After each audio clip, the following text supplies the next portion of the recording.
আসসালামু আলাইকুম। দূরের কিংবা কাছের যে যেখান থেকে দেখছেন আশা করছি সবাই সুস্থ আছেন, ভালো আছেন। এখন ভরপুর পাকা তালের সিজন চলছে আর এই পাকা তাল দিয়ে যে কত রকমের পিঠাপুলি বানানো যায় তার মধ্যে একটি হচ্ছে এই কেক। অনেকেই আছেন তেলে ভাজা পিঠাটা খেতে পছন্দ করেন না কিংবা খেতে পারেন না, তারা কিন্তু চাইলে এইরকমভাবে তালের কেক পিঠাটা বানিয়ে নিতে পারেন। এটা বানাতে যেমন সময় কম লাগে, খেতেও অনেক বেশি মজা লাগে। আর সবচেয়ে মজার বিষয় হচ্ছে চুলায় পানির ভাপে এই কেকগুলো বানিয়ে নিতে পারবেন। আশা করছি আজকের রেসিপিটা আপনাদের কাছে ভালো লাগবে। আর ভালো লাগলে প্লিজ আমার চ্যানেলটা সাবস্ক্রাইব করে সাথেই থাকবেন। চলুন তাহলে রেসিপিটা শুরু করি। প্রথমে আমি একটা বাটির মধ্যে 1 কাপ পরিমাণে তালের পিউরি নিয়ে নিচ্ছি। এটা কিন্তু ঘন তালের পিউরিটা নিয়েছি। এর মধ্যে দিয়ে দিচ্ছি হাফ কাপ পরিমাণে চিনি, আরও দিচ্ছি 1/3 কাপ পরিমাণে সয়াবিন তেল। এরপর এর মধ্যে দিয়ে দিব স্বাদমতো লবণ। এরপর এই সবগুলো উপকরণ ভালো করে মিশিয়ে নিচ্ছি। তেল আর চিনিটা ভালো করে মিশিয়ে নিতে হবে। চিনিটা গলে যাওয়া পর্যন্ত বিট করে নেবেন, তাহলে কেকটা অনেক বেশি সুন্দর হবে। প্রথম দিকে তেলের মিশ্রণটা না মিশে গেলেও প্রায় 8 থেকে 10 মিনিটের মতো বিট করে নিলে এরকম মিশে যাবে আর একটা ঘনত্ব তৈরি হবে।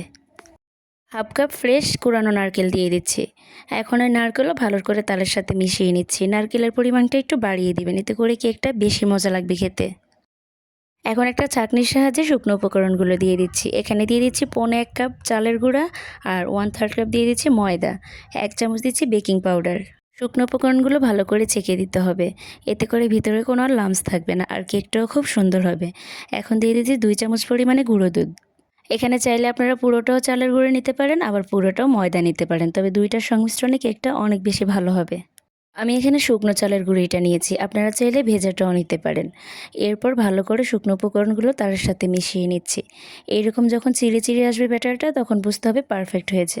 আমি এখানে শুকনো চালের গুঁড়িটা নিয়েছি, তাই একটু শক্ত মনে হয়েছে, তাই 1 চামচ পরিমাণে দিয়ে দিচ্ছি দুধ। চাইলে এখানে পানিটাও নিতে পারবেন। এরপর আবারও ভালো করে মিশিয়ে নিয়েছি। কেকগুলো ভাপ দেওয়ার জন্য আজকে আমি এখানে চায়ের কাপ নিয়ে নিয়েছি। এখানে অন্য কোনো মোল্ডও ব্যবহার করতে পারবেন। এরপর এগুলোর মধ্যে ভালো করে তেল ব্রাশ করে দিচ্ছি, এতে করে যেন পরবর্তীতে তুলে নেওয়া যায়।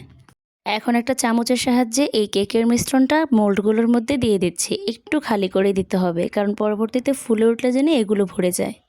ব্যাটারটা দিয়ে দেওয়া হয়ে গেলে হাত দিয়ে ট্যাপ ট্যাপ করে নেব, এতে করে ভিতরে যে বাতাসটা আছে বের হয়ে যাবে। এখন উপর দিয়ে কিছু নারকেল কোড়ানো দিয়ে দিচ্ছি, এতে করে কেকটা দেখতে খুবই সুন্দর লাগবে। এখানে চাইলে কিশমিশটাও ব্যবহার করতে পারবেন, আমি শুধুমাত্র কোরানো নারকেলটা দিয়েছি। চুলায় একটা হাঁড়ি বসিয়ে এর মধ্যে পানি দিয়ে স্ট্যান্ড বসিয়ে দিয়েছি। এরপরে প্লেটটা দিয়ে চুলার আঁচটা মিডিয়ামে রেখে 50 মিনিট জাল করে নিয়েছি। মাশাআল্লাহ, কেকটা দেখতে অনেক সুন্দর হয়েছে আর একদম পারফেক্টভাবে হয়েছে। কাপ থেকে কেকগুলো এখন আলাদা করে দেখাচ্ছি। প্রথমে একটু ছুরি দিয়ে সাইডটা কেটে নিচ্ছি, এরপরে এই কেকটা মোল্ড আউট করে নিচ্ছি। অবশ্যই মোল্ডের মধ্যে তেল ব্রাশ করে নেবেন, এতে করে খুব সহজে কেকটা উঠে আসবে। পাকা তালের এই সিজনে অবশ্যই এই সহজ রেসিপিটা ফলো করে একবার হলেও তালের কেকটা বানিয়ে দেখবেন। অনেক বেশি মজার আর বানানোও খুব সহজ। আশা করছি আমার আজকের রেসিপিটাও আপনাদের কাছে ভালো লেগেছে। আর ভালো লাগলে অবশ্যই লাইক কমেন্ট করে দিবেন। আর রেসিপিটা শেয়ার করে অবশ্যই টাইমলাইনে রেখে দিবেন, এতে করে যখন বানাবেন তখন যেন প্রতিটা স্টেপ ফলো করে পারফেক্টভাবে বানিয়ে নিতে পারবেন। আমি একটা কেক ভেঙে দেখাচ্ছি আপনাদেরকে, ভিতর থেকেও কতটা পারফেক্টভাবে হয়েছে। রেসিপিটা ভালো লাগলে প্লিজ আমার চ্যানেলটা সাবস্ক্রাইব করে পাশেই থাকবেন। যারা ফেসবুক থেকে দেখছেন অবশ্যই পেজে ফলো দিয়ে রাখবেন। আজকের মতো এখানেই বিদায় নিচ্ছি। আল্লাহ হাফেজ, আসসালামু আলাইকুম।